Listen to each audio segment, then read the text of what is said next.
Hey guys, Dr. Dex here. Today I want to answer a few questions that you have. It's 5 more of our most asked questions. All right, so we get so many different questions asked so many different times. I thought I'd review a few for you. If you like this video or you learned something, please click that subscribe button.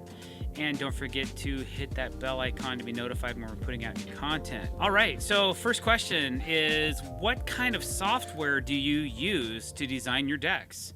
So there's a ton of different types of options out there. There's $2,000 CAD programs, there's subscription-based services, but I use a simple landscape design software program called Real-Time Landscaping Architect. And Real-Time Landscaping Architect is a great software program. It's really designed for landscaping and identifying. There's tons and tons of plants and stuff I never use, but there's a little deck building section inside that software, and it allows me to create really cool looking decks. It does not do construction drawings. It does not do permittable or material takeoff lists. It doesn't do any of that stuff. So if that's what you're looking for, this software is not for you. But if you're looking for a good price for an amazing piece of software, that might be it, because it's only $400, $399.99. Or something like that. If you want to start out with real-time landscaping, there's tons of tutorials. There's a lot of help through the social media sites, through Instagram, and just lots of questions. They also have their own tutorial section inside of the software. And we just did a video on real-time landscaping architect on our YouTube page, so go check it out. I get this question asked a lot. Number 2, what types of screws or construction fasteners do you guys use? I primarily use a company called Fasteners. I like their products. They are all structural. They're all rated for, well, not every single fastener they make is structural, but most of them are. These are construction grade screws with a really great coating on them. This one is a 4-inch timber lock. We use a ton of these in replacement of a 3.5-inch standard steel screw because these hold better. They last longer. They avoid squeaks. They bury, the heads bury really good. If we don't want to bury the heads or we want more pulling power, we use another one called a headlock. And they come in various lengths. We use the 2 7/8 a lot because we're screwing 2 members together, and usually they're 3 inches wide, so the 2 7/8. As long as you don't go too deep, they don't poke through the other side, which is kind of a pro thing that we do.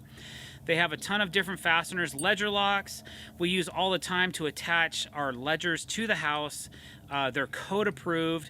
Every building jurisdiction that I use accepts FastenMaster as a legitimate product that we use, because when you're building a deck and you need to do those construction drawings or you need to call out and identify, most architects will spec these.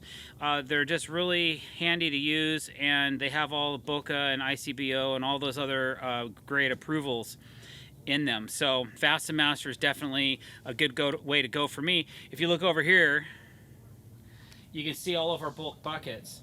So I tend to buy FastenMaster in bulk. I save some money that way, and we're constantly using it. We always have 20 of those buckets in our trailer full of just about everything they make, at least in the decking portion of their catalog. Some of the stuff I don't use a lot of through locks and things like that, and I don't use a lot of their laminated beam stuff because we don't laminate beams here in the Pacific Northwest. We usually just use solid sawn beams. So there you go. Another question I get a lot is number 3. How long can I span this lumber, doctor? And I'm going to answer your question simply by declining that I cannot answer legally, give you information on a lumber span, a beam span, a joist span, or any other kind of span. For one, every jurisdiction is different with their rules and regulations. There is a universal building code that is an average of what you can and can't do. If you're really that concerned about having somebody answer what type of lumber spans you're using, consult a structural engineer. I have one on speed dial. I use him all the time, and I pay him to answer these questions for me, unlike anybody else that wants me to answer their questions and expects it for free. I'm not going to jeopardize my business, my license, my reputation by telling somebody, yeah, that sounds good, you can spam that, and then have them come back and say, hey doctor, my deck failed, I'm going to sue you now because you told me I could do this. Well, no I didn't, because I don't give out structural advice online, period. Unless you're paying me to consult you, then in my consulting fees, there'll be an engineering fee. Okay, so I hope you guys respect that. I'm a businessman as well. I know when I can and when I shouldn't charge or answer questions, and structural information I take very seriously. People die every year from decks failing. A lot of the reasons why those decks fail is because somebody didn't properly attach a ledger to the house, or the joists were overspanned, or the beams and the posts were undersized. So, you know, do your due diligence and go out and get that information, but don't get it from me. Get it from a licensed professional, okay? Let's be serious about what we're doing here. And it is a serious topic. So catch me at a show. We can talk lumber spans in person, but I will not do it online.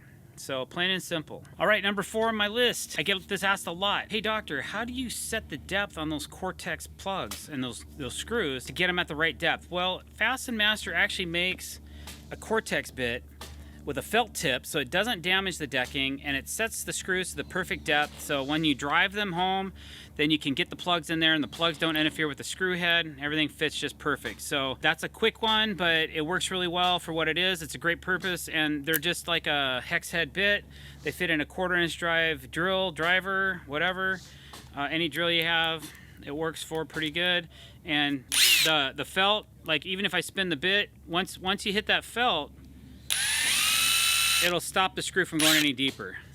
All right, so that's number 4. All right, and our 5th most asked question is, doctor, how do you keep those deck boards so straight? Well, I use a piece of this. So string is your best friend when you're trying to do a straight line.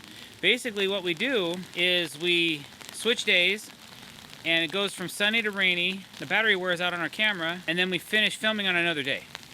So the first deck board that you lay, it's impossible. Like, most houses aren't straight.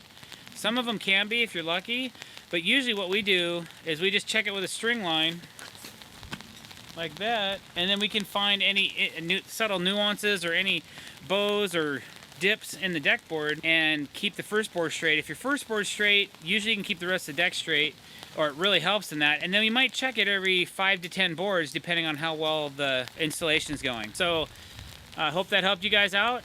If you're so inclined, leave us a comment below, and don't forget to like our videos. Thank you very much for watching, guys. Have a great day.